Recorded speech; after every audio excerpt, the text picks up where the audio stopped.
Muito bem, meus caros, chegamos então ao resumo de Madame Bovary. Primeira parte, nós já fizemos os 9 capítulos, você pode acompanhar aqui pela playlist Além da Leitura, e neste vídeo nós vamos fazer um apanhado geral, resumir esta primeira parte da obra de Gustave Flaubert. Vamos, além da leitura.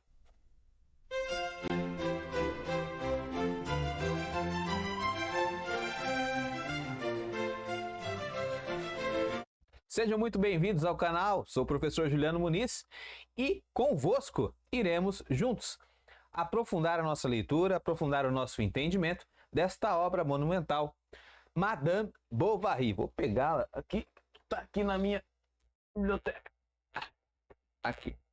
Madame Bovary faz parte da Olimpíada de Literatura na categoria Ouro. Se você, assim como eu, vai participar desta competição, você achou o canal certo, porque aqui nós vamos destrinchar a obra, pegar dela o que ela pode nos oferecer de melhor, ou seja, aquilo que pode edificar a nossa alma. Nós não olhamos para as obras de literatura com o olhar de historiador, quem está afastado, observando como onisciente, fora do assunto, e diz, não, estamos aqui, Flaubert está fazendo um retrato da sociedade dos burguesa do século XIX. Não. Nós vamos participar da obra, a fim de reconhecer a essência humana em cada personagem. É assim que nós devemos apreciar, porque se a obra atravessou os séculos e chegou até nós, não é porque ela é um recorte do século XIX, mas porque ela é um retrato, talvez até arquetípico, da natureza humana. A natureza humana que é insatisfeita, a natureza humana que se deixa levar pelo medíocre. E é dela que nós falamos. É dela que Gustave Flaubert quis falar. Muito bem, meus caros. Mais uma vez repito, vai estar aqui no encarte do vídeo, não sei como é que chama exatamente isso, mas vai estar por aqui a playlist Além da Leitura, que já conta com os 9 primeiros capítulos que fazem parte, compõem a primeira parte da obra, certo? E aí o que temos, meus queridos? Eu vou mudar a tela aqui para a gente fazer o apanhado geral. Capítulo 1, o que acontece de mais importante? Ora, no capítulo 1, nós somos apresentados a um jovem mancebo que tem uma vida conturbada. Como é que é o nome desse rapaz? Charles Bovary, ou como ele mesmo vai dizer, Carl Bovary, né? Carl Bovary vai acabar ali sendo ridicularizado no seu primeiro dia de aula. Coloquei a imagem aqui para vocês. Chega completamente mal vestido, digamos assim, ou pelo menos não adequado. Você vê que cada peça parece ser de um look, diríamos. Eu que não entendo muito de moda, mas sei que nada está ornando aqui, não é verdade? Parece ser uma bolsa que não faz ali um contraste legal com essa cor de blusa, enfim. Está completamente destoante ali do restante da turma. E isso diz muito sobre as características desse rapaz. O Flaubert nos diz que ele é um novato. E veja, este novato é novo em tudo. É um novo na vida, nas experiências. O Carlos é um novo para ele mesmo. Ele definitivamente ainda não se reconhece como uma pessoa em si. Por quê? Porque nós temos aí a influência da mamãe de Carlos, que realmente o trata como um filhinho, como coisa e propriedade. Não é verdade? Então, esse menino aí chega acanhadíssimo até a escola e ali é ridicularizado não só pelos seus companheiros de classe, mas também pelo seu professor, que o faz ali escrever 20 vezes o verbo ridiculus, ridiculus sum, tá? Como é que é a vida? O Flaubert nos conta um pouquinho como é a infância, como é que essa personalidade, que ainda não está completamente formada, chegou até aqui. Bom, o Charles teve um pai fanfarrão, um pai indisciplinado, um pai irresponsável, para com o filho e a esposa. É um pai que gastou a fortuna da esposa em bebedeira, em fanfarronice. É um sujeito dado à boemia e negligenciou por vezes aí a educação, né? Principalmente a educação emocional do Carlos. Tanto é que este jovem, ele não consegue se colocar, ele não consegue escolher, ele não consegue decidir. Ele é uma pessoa que ficou sem este aporte emocional para tomar decisão, né? Por quê? Porque o pai realmente acabou abandonando aí não só o filho, mas a família, a mulher também, no que tange no que diz respeito aí ao sentimento, né? Às emoções, tá? O pai fanfarrão, dado à boemia, o Sr. Bovary, larga suas obrigações conjugais e familiares para se aventurar em bodegas e cabarés, tá? Então, se você quiser um apanhado mais pormenorizado, lá no primeiro vídeo, tá certo? Mas é isso. E aí, nós temos a mamãe Bovary. Como é que essa mãe vai conviver? Ela é o aspecto que foi reprimido. Diríamos que, em termos junguianos, a mãe de Charles é a ânima dele que foi ali abafada, certo? Então, ela é uma pessoa que tem muito medo, acabou comprando aquele casamento furado, aquela barca furada, quando percebeu que o homem que ela escolheu não era lá essas coisas, que vivia atrás de outros rabos de saia. Ela decide tomar aquela cruz e apostar todas as suas fichas na criação do filho. Então é uma pessoa voluntariosa, que se dedica, né, à criação do filho. Só que acaba tomando o filho como uma posse, como uma propriedade dela. Não larga do filho, não deixa o filho bater asas e voar. Então é ela que vai depositar em Charles todas as esperanças malogradas. Tudo aquilo que ela não viveu, tudo aquilo que ela não conseguiu, ela vai jogar nas costas de Charles.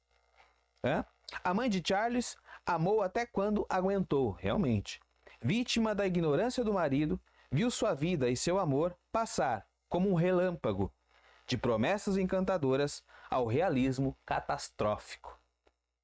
Escolheu a resiliência estoica para suportar os desleixos do cônjuge. Exatamente. Ela escolhe, ela toma para si essa cruz, uma resiliência feminina, propriamente feminina, não é verdade? Um tempo em que os homens realmente não a maioria, tá? Mas existiam sim os babacas aí. E o pai do Charles é um desse tipo, tá? Escolheu a resiliência estoica. O Flaubert nos diz isso mesmo, que ela tomou ali como um dever estoico. Criar o filho do jeito que ela melhor entendia, tá? No íntimo procurou chorar seus lamentos. E até no primeiro vídeo eu recitei no primeiro ou no segundo vídeo eu recitei o poema de Manuel Bandeira, Renúncia. Chora de manso e no íntimo procura curtir sem queixa o mal que te crucia. O mundo é sem piedade e até riria da tua inconsolável amargura. Ou seja, o Manuel Bandeira nos diz para chorar calado no íntimo, porque o mundo não está nem aí, não está nem um pouco atento às nossas angústias. E o que nos cabe mesmo é carregar essa cruz da melhor maneira possível, é o que ela tenta fazer, tá? Porém, contudo, entretanto, dedicou-se excessivamente a mimar o filho, projetando-lhe suas fantasias não realizadas e a expectativa que seu marido não prodigalizou. Então ela dispensa no Charles todas as suas emoções. E isso, com certeza, vai fazer com que essa criança também esteja sempre sob a influência de alguém. Charles é o homem que nunca saiu da barra da saia da mãe. Também porque a mãe não deixou, mas ele não tomou essa atitude. É preciso que o filho rompa, que o filho corte esse cordão umbilical, ainda que seja força. Mas ele não tinha esse ímpeto. Ele não tinha o exemplo do masculino. Então, se agarrou ali a um paraíso onde a mãe fazia tudo, onde ele era servido, onde a mãe resolvia os seus problemas, enfim. Tanto é que a mãe escolhe a profissão, a mãe escolhe onde ele vai fazer, onde ele vai exercer a sua profissão, e escolhe também com quem ele irá se casar. e de modo muito particular, ela escolhe querendo promover uma segurança financeira para o filho. Então escolhe ali uma viúva que era bastante conhecida na região, que tinha lá algumas posses, 25 anos mais velha que o filho, na beira ali da cova, porque naquele tempo não se vivia tanto como hoje. Então, quer dizer, é um golpe do baú, sim, arquitetado, tá? E de quebra, ainda para completar, a velha era bem feia, né? Não era uma pessoa atrativa. Então, quer dizer, a vida do Carlos, ele é um joguete do destino, um joguete da mãe. Ele está ali à mercê da circunstância e não consegue fazer valer as suas decisões. Então, esse é o cenário de Carlos, nesse primeiro capítulo, tá? Obviamente que é com estas bases que nós conseguimos entender todo o romance. Por isso que o Flaubert não escreve nada por acaso. Este primeiro capítulo é a base fundamental. Se você pega este capítulo aqui, você consegue mais ou menos, e bem mais do que menos, entender muito das decisões do Charles, muito das decisões de Emma, muito do comportamental desses dois personagens, está aqui neste primeiro capítulo. Então você não pode perder nada. Se você deseja realmente absorver este conteúdo, dominar este romance, você está fazendo uma coisa séria. Você se propôs a ler um romance de peso, um romance que praticamente inaugura o realismo, que dita normas, que provocou uma onda, não só na Europa, mas em todo o mundo, revolucionou o conceito literário. Então você está fazendo uma leitura atenta, você precisa se esforçar. E aqui, meu querido, você encontrou o canal certo. Digo a você mais uma vez, tá? Aqui nós vamos além da leitura. Além da leitura é justamente isso. Não é só correr os olhos, não. Tá certo? Então, se você gosta desse tipo de conteúdo, por favor, se inscreva, deixe seu like. Você me ajuda e eu entendo que você gosta desse conteúdo. Que você é um leitor voraz, que você é um leitor que se propõe a entender as obras. Certo? Muito bem. Então, como o vinho exposto ao ar tornou-se amarga, aquela que era doçura, que era encanto, que era uma pessoa que transbordava uma feminilidade, que tinha sonhos e aspirações, quando se encontrou com este homem que praticamente abafou os seus desejos, ela também se tornou amarga, como um vinho exposto ao ar. Repito, lá no segundo capítulo, no primeiro ou no segundo vídeo, perdão, eu expliquei este conceito do vinho exposto ao ar, como que a mãe do Charles, o que é o vinho, o simbolismo do vinho, o que é uma iguaria, enfim, dá uma olhadinha que o vídeo está muito bom, tá certo? Muito bem, Charles começa desordeiro e acaba indolente. O Charles, nesse Deus dará, ele vai ser formado ali de modo capenga, sem muita atenção nos estudos, claudicante ali nas suas tentativas de adquirir conhecimento. Tem aula com um padre, depois ele se muda, vai para uma espécie de república, tudo isso sendo conduzido pela mãe. Tá? E aí ele meio que vai levando tudo daquele jeito, bebe uns goró aqui, inicia sua vida amorosa, tem uma relação sexual, enfim, perde a oportunidade de se formar no tempo certo, acaba protelando os estudos. Nós diríamos hoje que ele trancou a faculdade, tomou bomba em algumas matérias, não conseguiu se formar, enfim, arrastado ali, devagar, indolente, né? Um espírito fleumático e deixa a onda e não sei o que, vai curtindo, não sabe o que quer, não tem um plano de vida, não deu tempo ainda de ter um pensamento único. O processo de individuação do nosso Charles ainda está, parece que não deu um start ainda, entende? Está sendo tutelado por alguém. Enquanto estiver assim, ele não conseguirá manifestar a sua essência, certo? Porém, pois bem, a mãe arranja-lhe o casamento, parará, a velha de 45 anos, né? 45 anos e 200 libras de renda, é o que nos diz Flaubert, ou seja, o interesse da mãe sobre a vida do filho. Charles, no primeiro capítulo, ele é coisa e propriedade da mãe, tá certo? Muito bem, meus queridos. No segundo capítulo, espero que o vídeo não fique tão longo, mas você já entendeu o nosso jeito de trabalhar aqui. O capítulo 2 acontece quando Charles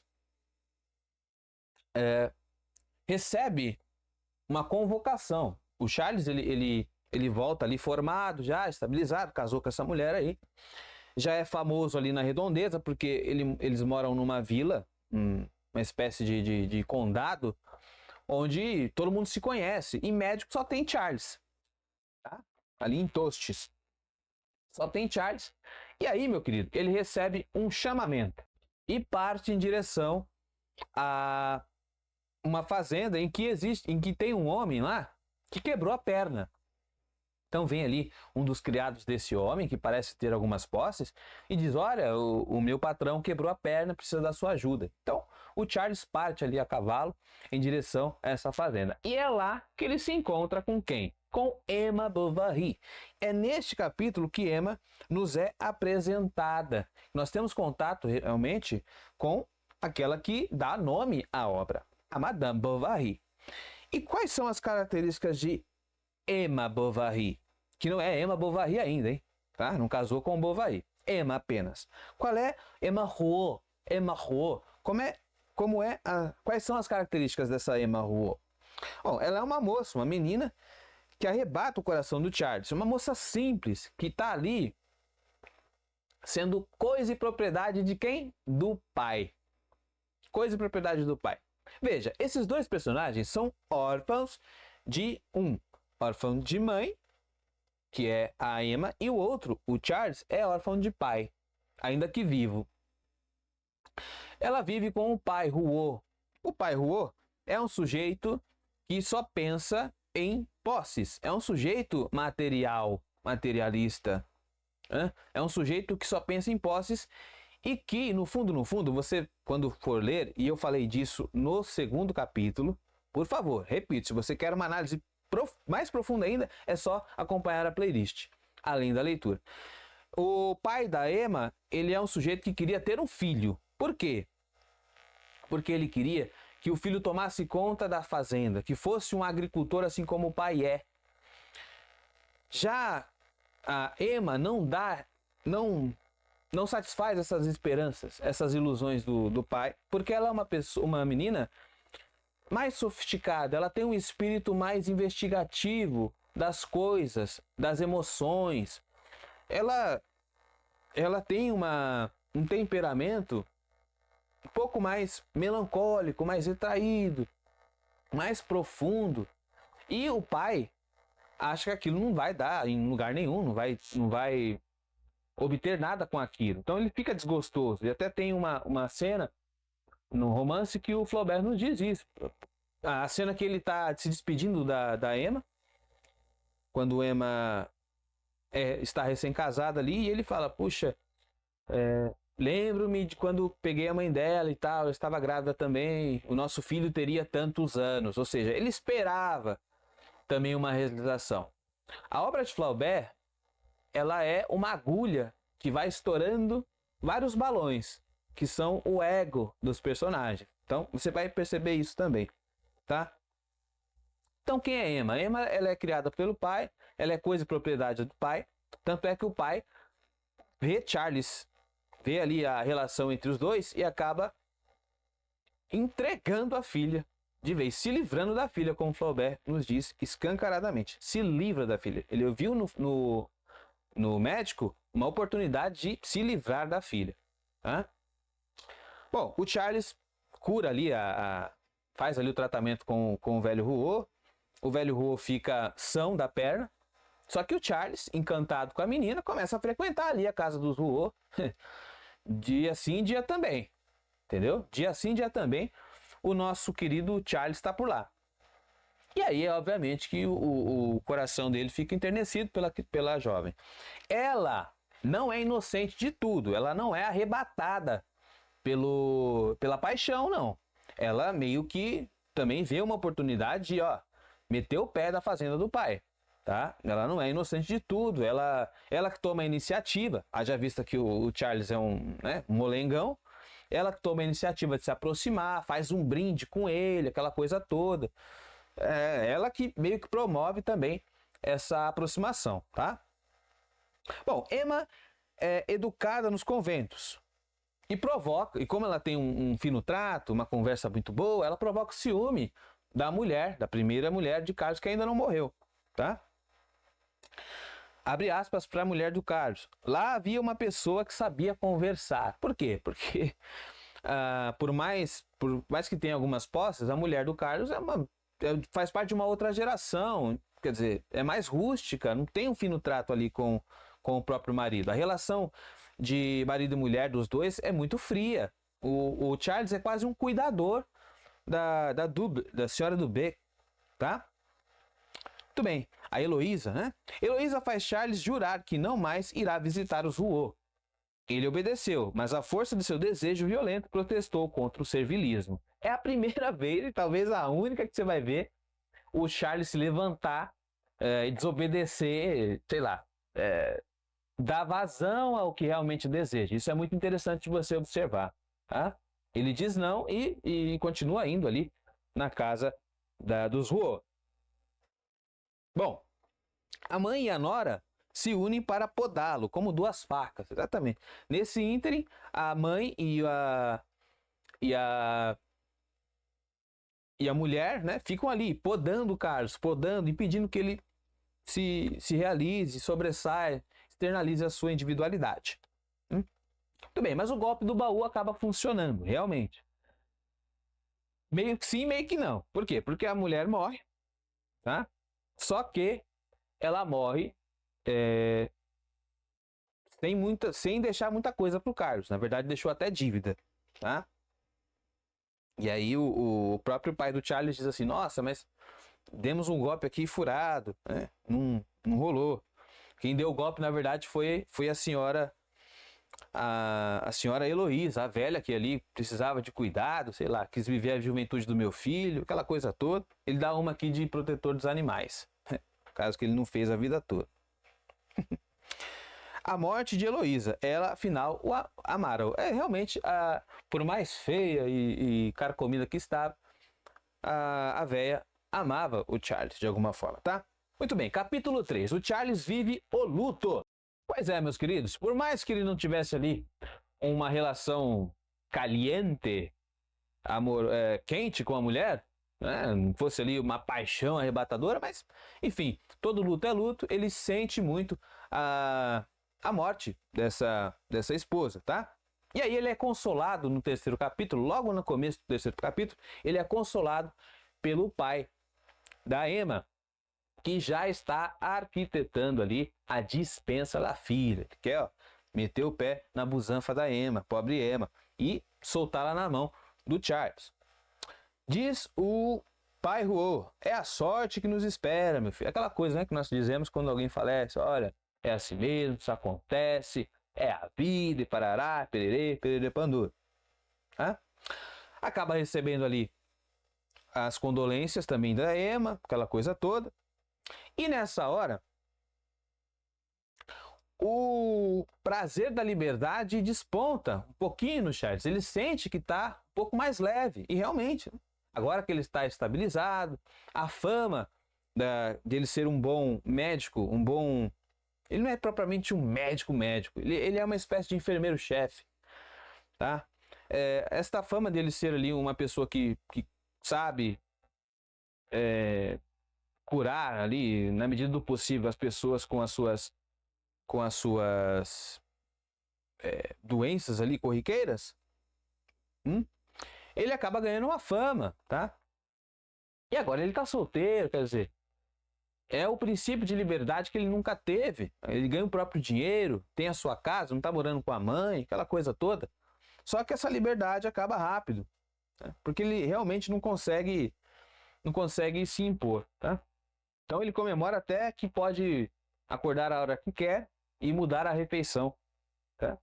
Trocar ali, comer o que quer. Então, quer dizer, ainda é um pensamento bastante pequeno, bastante limitado, tá certo? Muito bem. Beleza.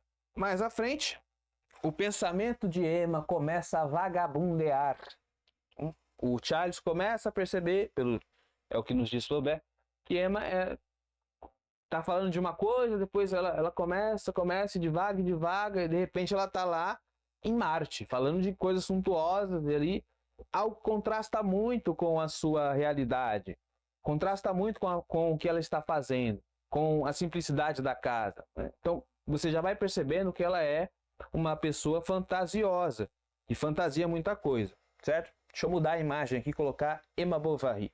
Aí está a nossa Emma Bovary, que ainda não é Bovary, tá bom? Só Emma Rouault, né? Essa jovenzinha deslumbrada, que leu muito, que conviveu com freiras, aquela coisa toda. No quarto capítulo, o Flaubert nos descreve aí a Emma, nos seus pormenores. Mas é uma moça que deslumbra, que não aceita aquela realidade, que não está habituada ali, né? Não está querendo sair dali. Então ela meio que se joga também, vê uma oportunidade de sair daquele mundinho no Charles, certo? Muito bem. Pensamento vagabundo, pensamento que divaga. Emma toma a iniciativa. Um brinde a nós dois. Ela lá serve um licor de curaçao ali para o Charles, nessas indas e vindas, que ele ficou visitando ali a casa ainda, né? Enfim. Muito bem, o Charles, ele volta para casa apaixonado por essa criatura doce que você está vendo aí. E fica ali, remoendo. Será que vou? Será que peço? Ai meu Deus, o meu luto, aquela coisa toda. O pai, sagaz e decidido a se livrar da filha, já promove essa união. Fala, não, pode deixar que eu arranjo, eu vou perguntar para ela, não fica, né? Vai para casa, tal. Muito bem. O pai pergunta à filha, que ele mesmo diz que não costuma contrariar as suas decisões, que decide com o pai, ou seja, está sob a tutela do pai, está sobre os ditames do pai, e enfim, eles se arranjam ali em noivado, certo? Muito bem, o velho Rouault não se desgostaria de o livrarem da filha, que de nada lhe servira em casa. É assim que o Flaubert nos descreve a relação entre pai e filho. Então, veja, ela também não é benquista pelo pai, não é preterida pelo pai. E isso tudo vai influir na sua personalidade, no seu modo de agir, meus caros. Certo? Enfim, noivos. Tá? A indecisão e a inanição de Charles dão lugar à perspicácia e ingratidão do pai de Emma. Exato, perspicácia porque quer ali já arquitetar o casamento. E ingratidão porque não vê serventia nenhuma na filha. Ela que havia o servido ali, ela que faz às vezes de uma dona de casa, uma governanta ali para o pai.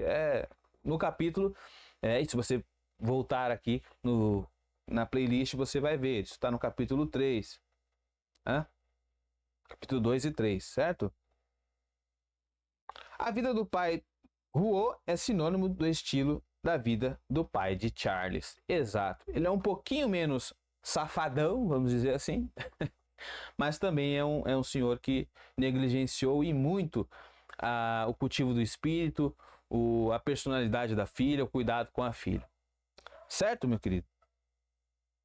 E também é um senhor viúvo, né? Obviamente que isso também influi. Muito bem. Vamos ao capítulo 4. Pois bem, 43 convidados e 4 dias de mesa farta. O povão é bom de garfo, é frango com quiabo para tudo quanto é lado.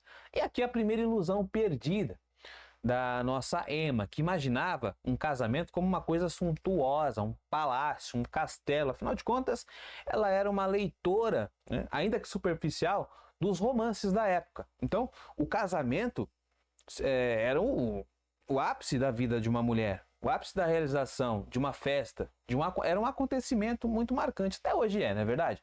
Mas pensa que naquela época não se tinha muitos recursos, então a festa de casamento era a maior glória de uma mulher. E apesar do desenho aqui ser bonitinho, o Flaubert nos diz que a Emma não está tão contente com isso não. Ela que imaginava palácios, casou ali debaixo de uma árvore, né? A mesa foi posta num barracão, frango com quiabo para tudo quanto é lado. Povão mesmo, assim. Roupas esquisitas, o povo que não soube ali ir bem trajado para aquela festa. Também é o primeiro contato que Emma tem com a ralé do lado do Carlos, vamos dizer assim, sabe? O povão, os conhecidos do Carlos, do Charles, né? Enfim, é a primeira decepção aí, tá? O pai, tanto o pai do Carlos quanto o pai de Emma, quanto a mãe do Carlos ali displicentes, dispersos. O pai do Carlos não parava de olhar para os rabos de saia. O pai da Emma também não ligando para nada, foi de qualquer jeito pro casamento. Aquela coisa toda, né? Enfim, mesa farta e abastança. Apesar de serem coisas muito simples, a mesa estava farta. Festa de pobre geralmente é com bastante coisa mesmo para comer. A mesa foi posta num barracão. O cozinheiro era inexperiente. Promoveu ali uns pratos malucos, umas formas mais malucas ainda. Ou seja, tudo isso para contrastar com as expectativas da Emma Bovary, certo? Tudo isso contrasta. Mais uma vez, lá no capítulo 4, que está aqui na playlist, além da leitura, nós analisamos frase por frase, praticamente. Então você vai pegar muita referência aí. Fechou? Aqui é o resumão. O temperamento ameno de Charles. Pois é, existem pessoas ali fazendo gracinha com ele, tirando sarro. Festa de povão, você sabe como é que é. Aquela coisa, não vai com muita sede ao pote, tudo pode acabar em 2 minutos. Quer dizer, e ele ali indiferente, bonachão, ali, quieto e tal. Pois é. Só tinha alguma atitude quando estava junto com a Emma, sozinho com ela. Ou seja, aquela coisa do filho agarrado à saia da mãe. Sabe, aquele covardão pra fora, mas valentão. E não no sentido que ele batia nela não, tá? No sentido de que só tinha uma atitude com ela. Nos dias de São José Maria Escrivá, me permita você, mesmo você que não tem religião, não é católico, sei lá. Mas o que nos diz São José Maria, neste livro aqui, O Suco, Caminho e Forja, ele nos diz que quando o cara é muito tímido, muito avergonhado, não sei o quê, ele é bastante lascivo. Isso é uma verdade, meu filho. Por quê? Porque esta energia que deve ser gasta para a conquista, para conquistar a mulher, para interagir com o lado feminino, aquela coragem, aquela coisa, o tímido não tem. Mas não é que ele dispensa essa energia em outro lugar, não. Ele vai dispensar essa energia justamente numa promiscuidadezinha, entendeu? É na pornografia, é numa masturbação, aquela coisa. É recôndito, é fechadinho, mas essa energia vai ser dispersa. Então, sabe, a pessoa muito agarrada ali no que tem, tá ali. O mundo dele é Emma. O mundo de Charles agora é Emma, certo? E convenhamos, meus queridos, também temos que dar aqui o braço, né, um ponto pro Charles, porque assim, o casamento dele era uma caca, o primeiro. E agora ele está diante de uma beldade. Tanto é que ele vai cometer idolatria. Sim. O que é isso, Juliano? Ele vai inflar, ele vai colocar a Emma num pedestal. Ele vai começar a adorá-la, venerá-la de tal forma que ele vai anular a sua personalidade. Isso tudo está onde, Juliano? Tá lá no capítulo 4, meu irmão. É só você ver. No capítulo 4, capítulo 5, você vai ver que eu estou falando bastante disso. Que o Charles, ele idolatra a sua esposa. E não é isso que é para ser feito. Não é verdade? Por quê? Porque aí ele anula a sua personalidade. Ele vai querer viver para Emma. E não no sentido de que vai conquistar as coisas por ela, que vai ser vai elevar o nome da família, que vai ser um grande médico, aquela coisa toda, tudo para fazer com que o seu reino se expanda sobre a terra. Não. Ele vai querer ficar em estado de contemplação 24 horas por dia, se deixasse ali aos pés, as barras da saia da Emma. E isso aí anula a sua personalidade. Logo, ele não é capaz de satisfazer os anseios da pobre da Emma. Certo? Muito bem, meus queridos, muito bem. Vamos para o capítulo 5, bora. Bom, no capítulo 5 nós temos aí a Emma que chega à sua casa, a casa em que ela viverá com o seu marido, tá? Seu marido. E ela observa aquela casa que não é um palácio, que não é um palacete, que não é um hotel 5 estrelas, que não é um casarão, né? Mas é uma casa simples, com mobília simples. E as suas ilusões vão sendo ali derrubadas, tá? Emma observa tudo com bastante meticulosidade e logo no primeiro dia começou a pensar em mudanças, tá? No primeiro dia ainda, Emma observa o buquê da falecida, buquê da falecida, ali no quarto onde ela vive, onde ela vai ali dormir com o Carlos. Fica zangada com ele, né? Pede para que ele se livre daquilo. E eu comentei no vídeo, tá aqui no capítulo 5, vai lá, corre lá, que ela tem um encontro com Memento Mori, ou seja, observando aquele buquê que pertenceu a uma outra, ela poderia ser ali um ponto de inflexão e falar, olha, o casamento também é uma ilusão perdida. Ou você dá a vida por isso aqui e faz esse tempo valer a pena, ou você, enfim, deixa do jeito que deixa descer morro abaixo. É um momento de inflexão. Ela olha para aquele buquê e poderia ter pensado, puxa vida, eu sou substituível, eu sou pó. Eu poderia estar sendo substituído assim como estou substituindo esta mulher. Mas não, não se dá conta de que é uma mortal e continua a cultivar as suas ilusões, as suas vontades de deusa, que tudo tem que ser do jeito que ela quer, da maneira que ela sonha, né? Enfim, já sabemos aonde isso dá. Charles vivia, pois, feliz e sem se importar com coisa alguma do mundo. Tá vendo? Que é uma anulação. Não se importa com nada do mundo e quer cultuar a sua esposa em casa. O mundo de Charles é Emma, servi-la, adorá-la e bendizê-la. Temos aqui a inflação de Charles para com a deidade Emma. Exatamente isso. O Charles vê na esposa uma espécie de divindade. Ele comete o erro de Orfeu. Orfeu que cantava as músicas, se você não conhece o mito de Orfeu, Orfeu era o músico, cantava as musas que louvava o espírito. Quando se encontra lá com a Eurídice, começa a cultuá-la, começa a cantar só para ela, esquece-se das musas, esquece-se do espírito, esquece-se da função do homem, de conquista, de posse, porque ele é um servo senhor, ele é um senhor lá fora, e para conquistar e tudo, e trazer, é um senhor que serve a esposa, mas ele não pode misturar isso daí ou negligenciar um desses tópicos, é o que o nosso pobre Charles faz, certo?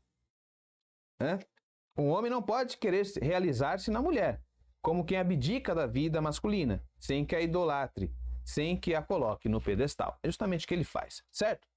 Charles fica alumbrado com aquela mulher linda, maravilhosa, né? Enfim, tem o sexo com mais atividade, enfim, tá toda a vida de recém-casado, né, meu filho? Tá? Se perdia na profundidade dos olhos da sua amada. Muito bem. O espírito tranquilo, né? A carne satisfeita, né, meu filho?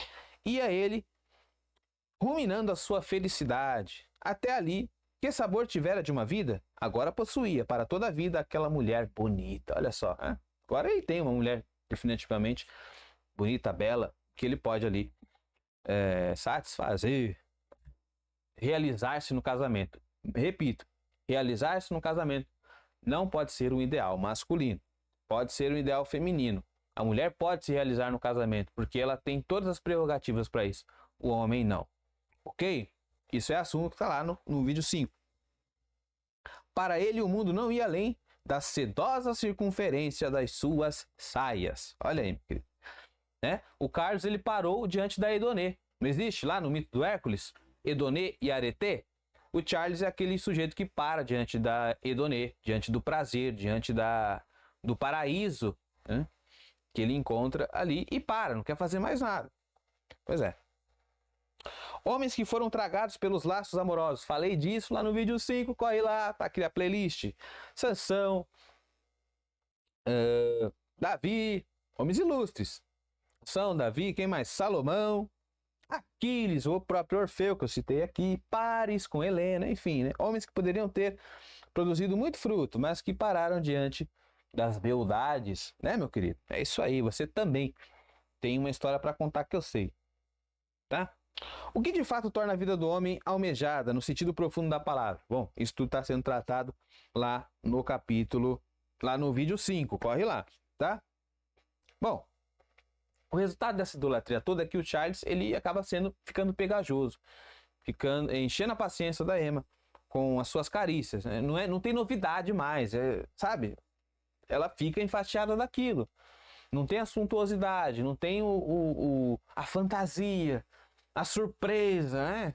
Não é uma paixão arrebatadora. Ela pensou que poderia amar Charles, mas viu que não consegue, tá? A aventura resultante desse amor não aparecia de jeito nenhum. Emma não encontrou naquela experiência matrimonial o afã que esperava. Ela também criou uma vã expectativa. Mais uma vez, o Flaubert, ele infla o ego dos personagens e tá ali com uma agulhinha, puf, puf, puf, estourando todos. Lembrando que o balão mais fácil de ser estourado é aquele que está mais inchado. A expectativa mais fácil de ser frustrada é a grande expectativa, tá bom? Procurava o real significado das palavras felicidade, paixão e embriaguez, que nos livros pareciam tão belas, mas ela não via, ok? Muito bem, meus caros, capítulo 6. Chegamos então, meus caros, ao capítulo 6, e aqui nós vamos entender, de fato, quem é a Emma. Quem é essa garota? Quem é essa mocinha que não tem lá o apreço do pai, que deposita suas esperanças aí num casamento? Quem é essa moça? Quem é essa mulher? Qual é a bagagem cultural desta mulher? Muito bem, Emma tem um gosto visceral, meus queridos. Sim, e nós vamos entender isso. Se você quiser entender isso com mais profundidade, vai lá no vídeo, no capítulo 6, ok? Mas vamos lá, resumão. Emma, a mulher do senso sensível. Emma, quando tinha 13 anos, o seu pai a colocou num convento. Primeira tentativa do pai aí de se livrar da garotinha. E veja, com 13 anos, a mãe de Emma já não aparece. Ou seja, já existe aí a ausência dessa mãe. A ausência da mãe já no comecinho da adolescência, né? Então o pai vai colocá-la num convento. Tá? E nos primeiros tempos ali, em que Emma passou ao lado das freiras, ela já se sentiu bem até, se adaptou legal àquela condição. O Alberto nos diz que ela está plenamente ali adaptada nos primeiros dias, se sente à vontade, se sente acolhida pelas freiras que ali estão. Nos primeiros tempos, longe de se enfastiar, essa palavra nós comentamos lá no episódio 6. Longe de se enfastiar no convento, alegrava-se com a companhia das bondosas freiras, que, para distraí-la, levavam-na à capela, onde se entrava pelo refeitório, por um corredor muito comprido. Ou seja, Emma tem ali o livre trânsito, é uma criança que desde cedo sabe usar ali as palavras, sabe conversar, então ela consegue ter um livre acesso ali, certo? Se adapta bem. Ela é a primeira que responde as perguntas do capelão, a pessoa ali, o padre que está fazendo a formação das freiras, dessas postulantes, não é verdade? Ela é a primeira a responder as perguntas do catecismo, ou seja, ela entra mesmo naquela vida, ela dá um passo em direção a uma realização, enfim, tá? Mas aos poucos foi descaindo docemente para a languidez mística que exalava dos perfumes do altar, da frescura da água benta e do flamejar dos círios. Em vez de assistir à missa, contemplava no seu livro as vinhetas piedosas, muita atenção aqui, bordadas de azul, e amava a ovelhinha enferma, o sagrado coração trespassado de flechas agudas, o pobre Jesus que no caminho caiu sobre a cruz. Ou seja, o aspecto visceral, emocional, vai tomando conta do espírito da Emma. A vida religiosa, ela é marcada por uma languidez mesmo, por uma espécie de recolhimento interior e emotivo, né? Não é uma vida que acontece muitas coisas a todo tempo, tá? É uma vida de silêncio, de contemplação, e não de emoções viscerais, não de emoções sensíveis, na carne, sabe? Então a coisa vai tomando, vai caindo um pouco esse ritmo, e Emma logo sente. E aí ela se apega ao quê? Para alimentar essas fantasias, esse sangue fervente, né? Emma é uma sanguínea, esse sangue que está ali em ebulição no seu corpo, ela se alimenta disso, das passagens bíblicas que são viscerais. Então, a queda de Jesus, quando carrega a sua cruz, a ovelha perdida, machucada, tudo que o coração trespassado do Cristo, quer dizer, tudo que tem sangue, que tem víscera, que é mais palpável de ser sentido, sensível, ela se apega. As comparações de noivo, de esposo, de amante celeste e de consórcio eterno, que constantemente apareceram nos sermões, suscitavam-lhe no íntimo da alma inesperadas doçuras. Tá vendo? Como é quente, como tem um espírito fervente dentro dela, que ela vai se apegando. Então, existe o contraste aqui entre a realidade vivida e os sentimentos que ela está sentindo. Bom, continuando. E aí o seu aspecto visceral é sempre contrastado com alguma sensação que é passada pelo ambiente. Então, acostumada aos aspectos serenos, voltava-se, pelo contrário, para os acidentados. Emma, que cultivava uma vida no campo, conhecia já a serenidade. Ela queria era a víscera, ela queria a emoção. Não gostava do mar senão pelas suas tempestades e da relva unicamente quando era alternada com ruínas. Serenidade zero. Emma quer emoções fortes, verdade? Ardia de desejo por sensações, por novidades. Não gostava do mar senão quando estava bravio e tempestuoso. Procurava emoções e não paisagens. Emma queria emoções. Ela queria viver emoções fortes. E aí, meus queridos, aparece uma personagem aqui, que é uma senhora que é responsável pelos uniformes, pelo hábito ali das freiras.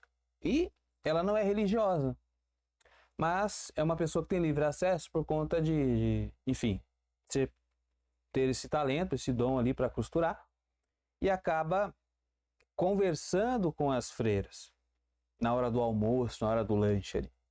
E essa pessoa já mais velha, uma senhora idosa, que de 8 em 8 dias ia ali trabalhar, ela levava consigo alguns livros. Era uma leitora voraz também.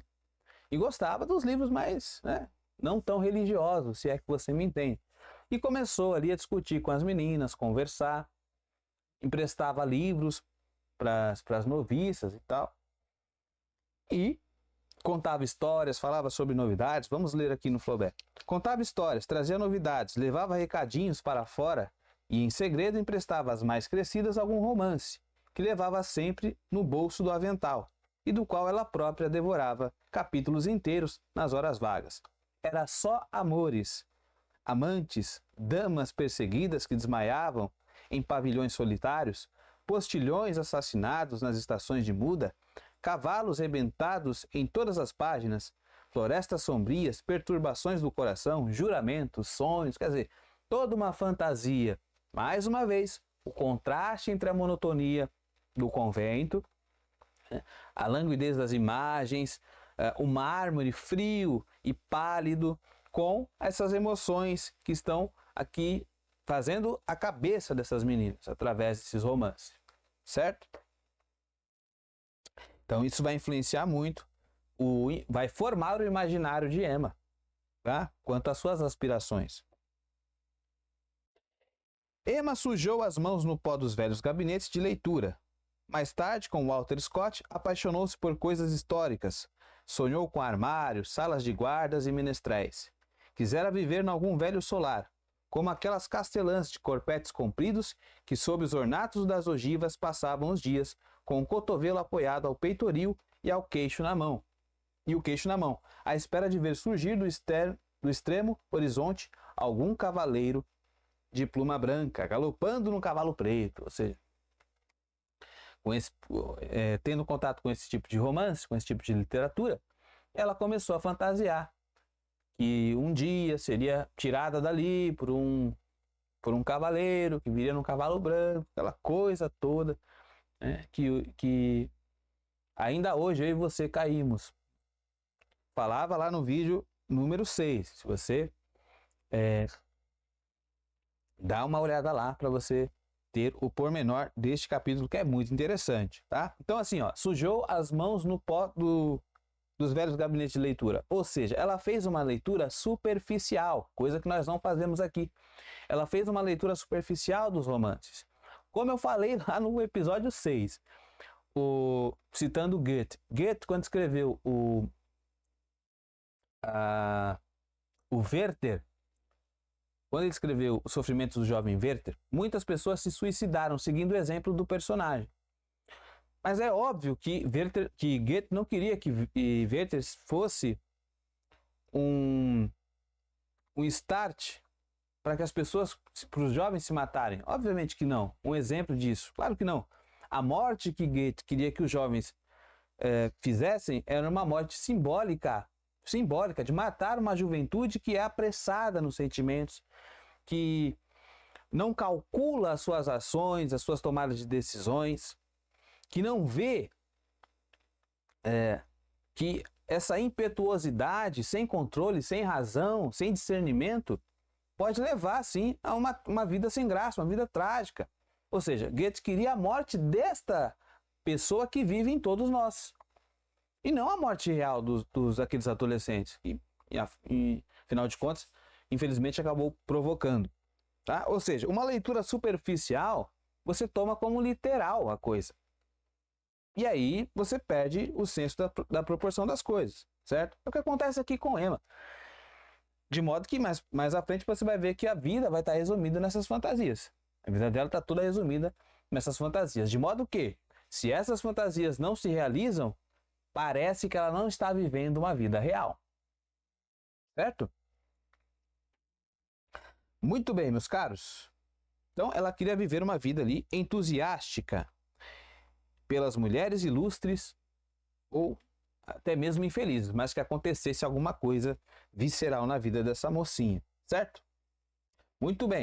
Então, Emma pega ali o romance desta senhora, começa a ler escondido das freiras, afinal de contas é uma literatura que vai de encontro e não ao encontro dos ideais pregados ali no convento.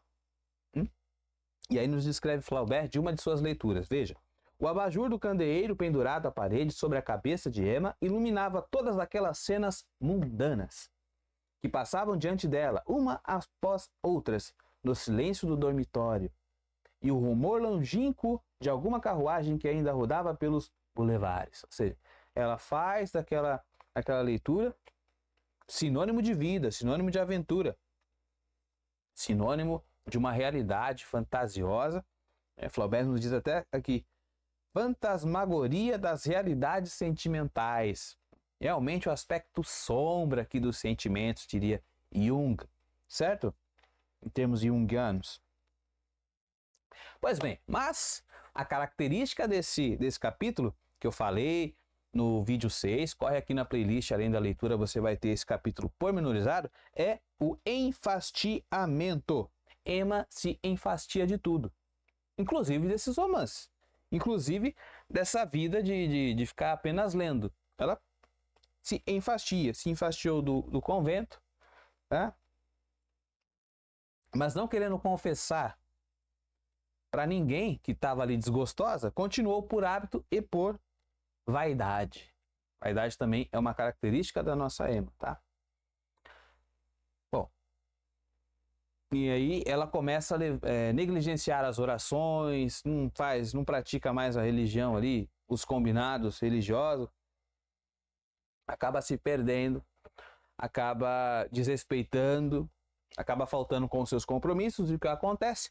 As freiras decidem por bem dar tchau, tchau para aquela postulante. Ok? Olha como descreve o Flaubert. Flaubert nos diz assim: as bondosas freiras que com tanta certeza supunham ter-lhe adivinhado a vocação, perceberam com grande espanto que a senhorita Rouault parecia fugir aos seus cuidados. Tinham-lhe realmente prodigalizado tão grande soma de rezas, de meditações, de sermões e novenas, tanto lhe haviam pregado o respeito devido aos santos e aos mártires, e dado tão bons conselhos em relação ao recato do corpo e à salvação da alma, que ela afinal fez como os cavalos que são puxados pela rédea.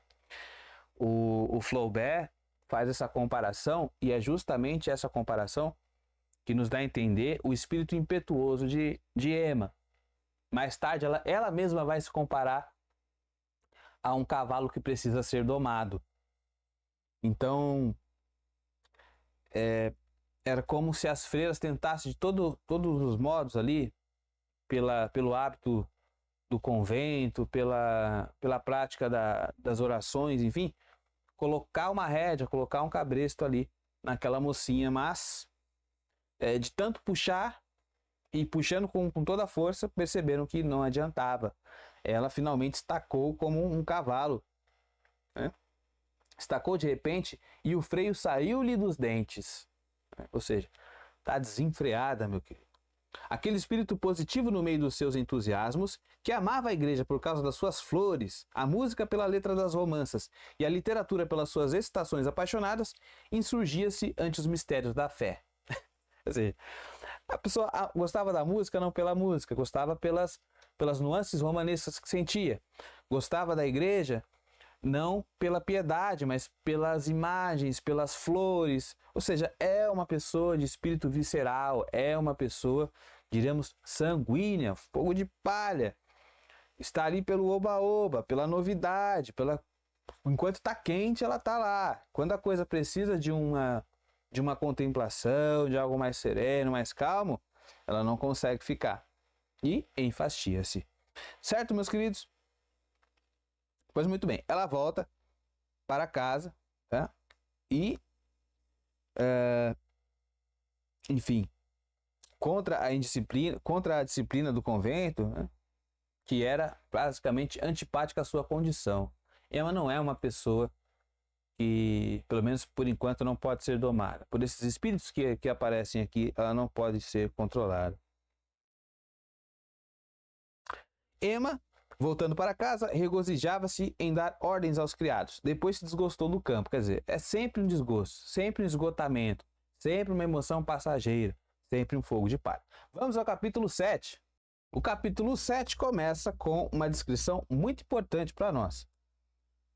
Leio para vocês. Mas às vezes pensava que afinal aqueles eram os mais belos dias da sua vida, Golden Years, a sua lua de mel, como diziam. Para lhe saborear a doçura teria sido preciso, sem dúvida, viajar-se por países de nomes sonoros, onde as manhãs das noites nupciais são cheias das mais suaves indolências. Ou seja, meus queridos, em plena lua de mel, Emma está pensando na suntuosidade dos palácios, nas grandes cidades, enfim, essa doçura em que aparentemente, pelo menos no imaginário, nós tentamos imaginar de uma lua de mel, para Emma é lua de fel. Inclusive esse é o título do vídeo número 7, ok? Lua de mel ou lua de fel? Né? Porque ela não consegue saborear, não consegue aproveitar essa lua de mel dela. Por quê? Porque ela está achando que para se gozar da vida, literalmente, né, verdade? É necessário estar em Paris, estar em Londres, estar nas grandes cidades do mundo, ok? Então não há espaço para se aproveitar o tempo presente. Isso foi muito comentado lá no vídeo 7, tá certo? E parecia-lhe que certos lugares da terra deviam dar a felicidade. Esse capítulo é muito importante. Como planta peculiar ao solo que não se dá bem noutra parte. Ou seja, a felicidade para Emma está condicionada a um lugar, a uma posse, ao prestígio que tal ou qual lugar dá a quem está ali. Ou seja, a felicidade está condicionada a um lugar. Assim como uma planta nativa, que só pode dar rebento, que só pode frutificar, que só pode crescer estando em determinado local, assim é a felicidade para Emma. Então, ela vai se enfastiar com tudo que não seja Paris, que não seja garboso, que não seja grandioso. Infelizmente, né? Mas como explicar uma inexplicável sensação? Como explicar um inexplicável mal-estar que muda de aspecto como as nuvens e que se move em turbilhão como o vento? Falei no vídeo 7. La donna è mobile, qual piuma al vento. Ou seja, a mulher é móvel, muda de pensamento, muda de accento e de pensieri. Muda, está sempre mudando. É uma revolução, assim como as fases da lua.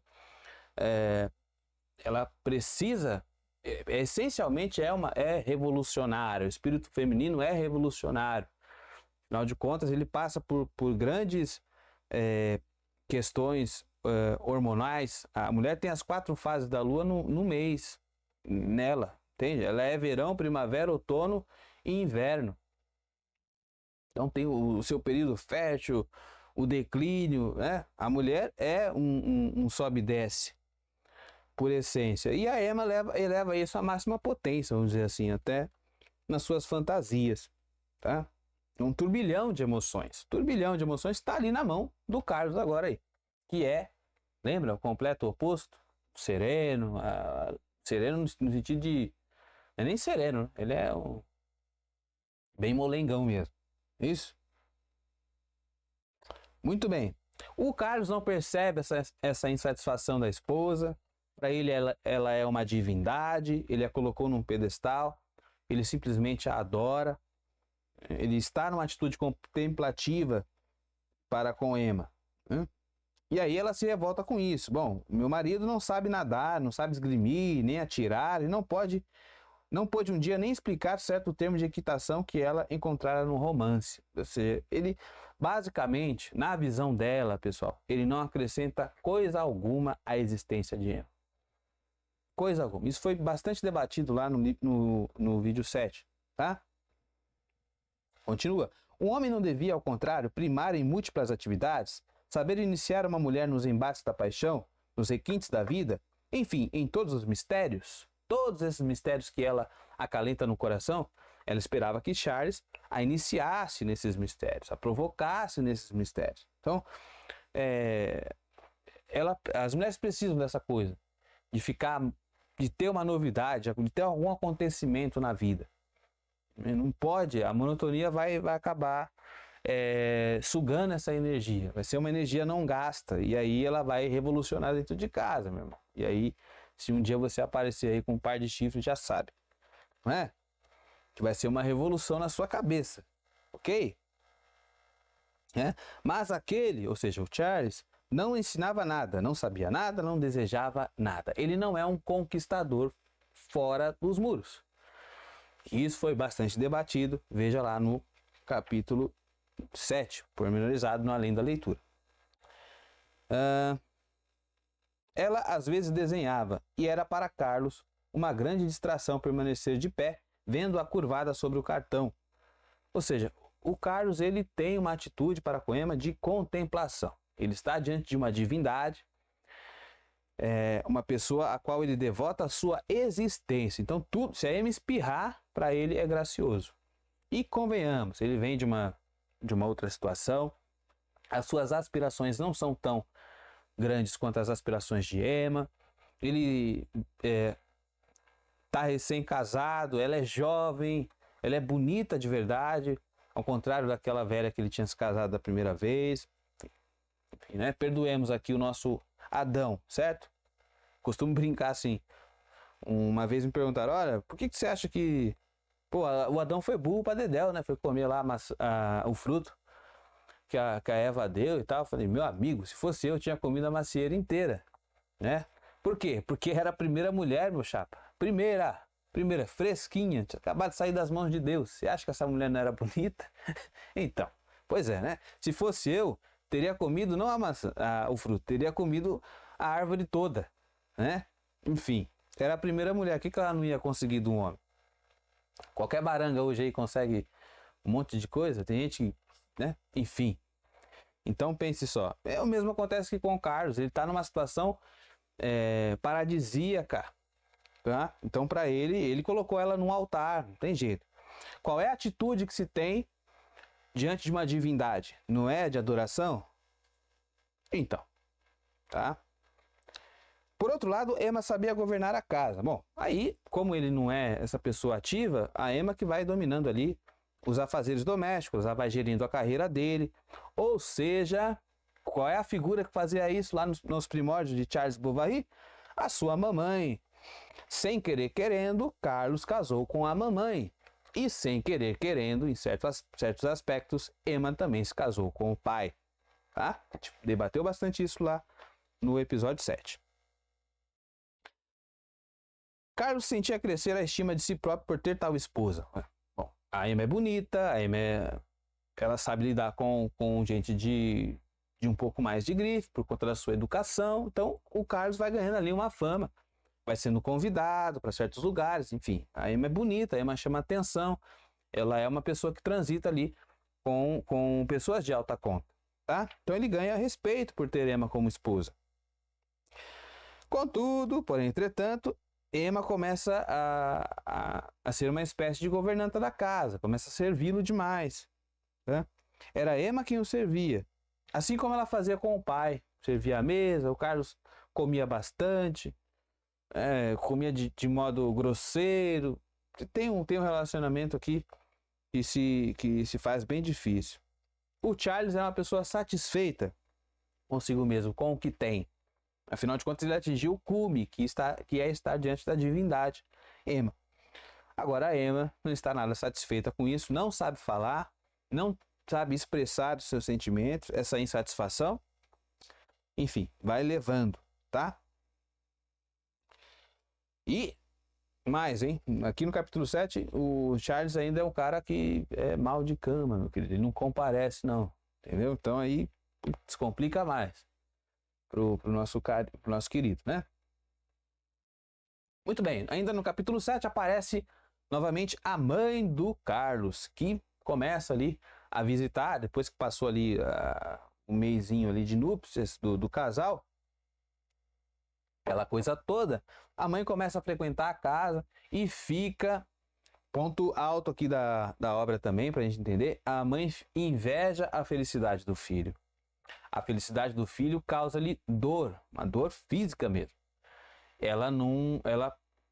Por que ela sente isso? Porque ela perdeu o posto de divindade, que antes era dela. Agora está nas mãos de Ema. Ema não é uma velha como a senhora do Buck. Ela não é velha como a ex-esposa do Charles. Ou seja, Charles colocou ela assim no lugar da mãe, no pedestal da mãe. E ela não é mais adorada como antes. O Carlos, ele escuta muito mais, ele vai na direção da mulher. Tá? Olha como o Flaubert nos coloca isso. No tempo da senhorita do Buck, ainda a velhota se sentia preferida, mas agora o amor de Carlos a Ema parecia-lhe uma deserção da sua ternura, uma invasão no que lhe pertencia. Lembra que o Carlos era coisa e propriedade da mãe? Agora ele é coisa e propriedade da Ema. Como pessoa empobrecida, observava a felicidade do filho num silêncio triste. Olha só. Que olha através das vidraças para as pessoas sentadas à mesa na casa que foi sua. Recordava-se a maneira de lembrança dos seus esforços e sacrifícios. E comparando-os com as negligências de Ema, concluía não ser razoável que ele a adorasse de um modo exclusivo. Tá vendo como a mãe tem essa ideia de pertença? Ou seja, o Carlos ele tá sobre o aspecto materno, tá sobre o domínio da mãe, né? Pelo menos. E aí quando ele consegue se libertar, a mãe volta, sente essa tristeza pela felicidade do filho. Quer dizer, complicado, né, meus queridos? Muito bem.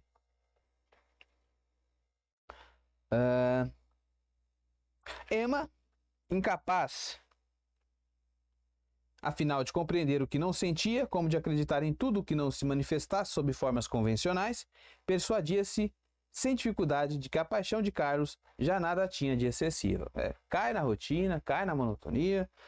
O Carlos não traz uma novidade, não é um homem de conquista, não é um homem de renome, enfim. O seu pensamento, primeiro sem ponto fixo, vagabundeava ao acaso, como a sua galgazinha. A Emma ganha uma cadela, aqui no finalzinho do capítulo já, e sai para passear, fica conversando ali com a cachorra, parece até que inveja ali a vida do cachorro, enfim, né? Perguntava a si mesma se não haveria um meio, por quaisquer combinações do ocaso, de encontrar outro homem. Recém-casado, já pensando em desfazer tudo, achava que não ia encontrar felicidade de jeito nenhum ali. Certo, meus caros? Mas, no final do capítulo e em fins de setembro, aconteceu-lhe uma coisa notável. Foi convidado à casa do Marquês, em Valbissard. Esse Marquês é um candidato à Câmara ali, digamos, dos deputados, e ele, para angariar votos, para se tornar um pouco mais popular, dá um baile no seu palácio, certo? A família Bovary é convidada, afinal de contas, o médico da região é uma pessoa em que as pessoas têm lá colocam lá alguma espécie de confiança e pode ali conceder votos. É bom estar ao lado do Bovary nesse momento. Eles são convidados para lá, certo? Vamos então ao 8º capítulo.